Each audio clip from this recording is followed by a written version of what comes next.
Amdolos, mistress of deception and All trickery. that remains is your You sacrifice. are more powerful than he can Humanity imagine. has outstayed its welcome.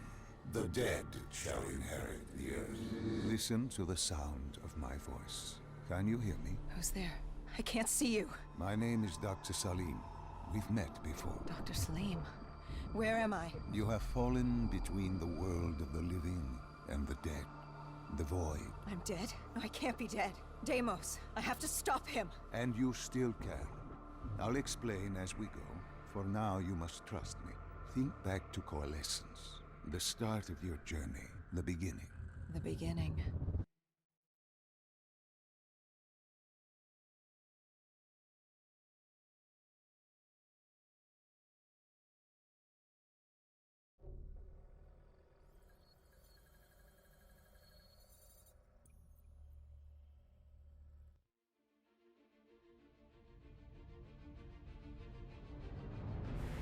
It started at Coalescence Singapore in 2070. 10 years after the disaster. After Virus 6115 began its spread. After the dead began to walk the Earth.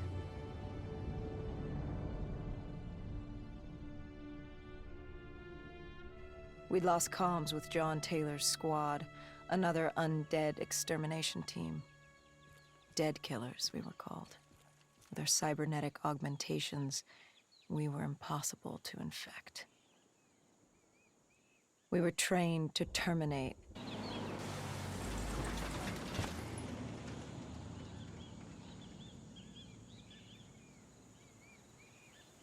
Hendricks was on edge. We were in a quarantine zone, one of many walled-off areas separating humanity from the undead, built to keep the virus and the infected behind their wall, away from the rest of us. The undead weren't our only concern. The 54 Immortals, a local combine who remained in the containment zone, were with. The 2060 Coalescence disaster created the cursed world we lived in today. Any activity at this site would set off alarm bells. Either way, our troubles were only just beginning.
We should have known that the ASP wasn't brain dead. If we were gonna bring it down, we'd need to disable his shield and find a rocket launcher. Hendricks had a bad feeling about this. He wasn't the only one. I knew we shouldn't be there.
Coalescence. Enhance yourself for a better tomorrow. They'd been the forefront of technology, always wanting to improve the individual, the future of you. What happened? What went wrong? The Coalescence disaster happened. Virus 6115 spread throughout Singapore and strains popped up all over the world. Governments built these quarantine zones to house the undead, a way for the populace to ignore what was happening. 10 years on, and it had worked. We put it out of mind. Ignorance was bliss. What was so special about this operation? It was supposed to be by the books. 5 years after our cybernetic augmentations, Hendricks and I were a well-oiled machine. Quarantine sweeps, recon, search and rescue. It's just what dead killers do. But we'd never been sent after one of our own before. John Taylor's systems had gone quiet.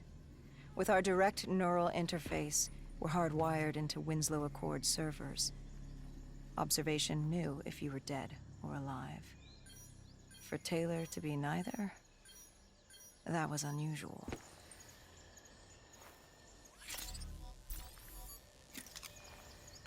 We located an EMF source and uploaded it to Central. It was a 54 immortal audio log, detailing unusual activity coming from the server room at the lowest level of the building. It couldn't have been more than a week old, probably why Taylor's team had been sent to investigate. Hendricks activated a recon drone to scan for life. We picked up a signal coming from far below. As we stood there in the atrium, I felt like Alice. And we were about to jump down the rabbit hole.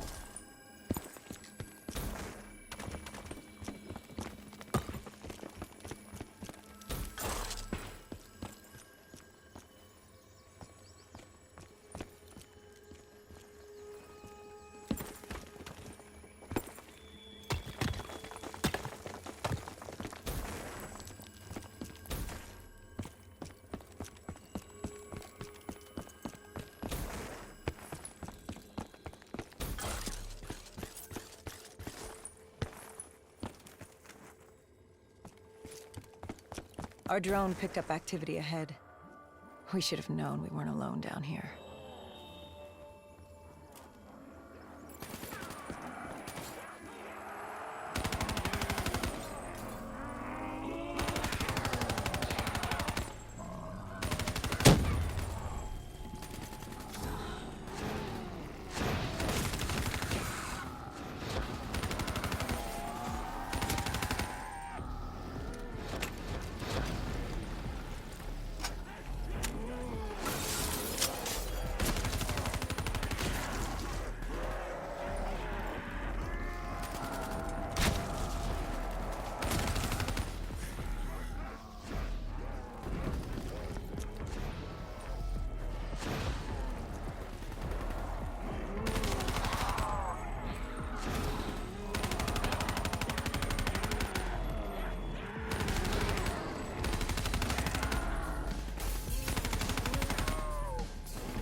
When man fled the virus, they left behind thousands of active robots. Machinery abandoned with one directive: kill the dead. Years later, they're still killing. But with decrepit programming, somehow humans had been added to their kill list, indistinguishable from our brainless counterparts. The strange behavior was observed in multiple quarantine zones. Another nuisance for us to deal with while on recon. We moved on.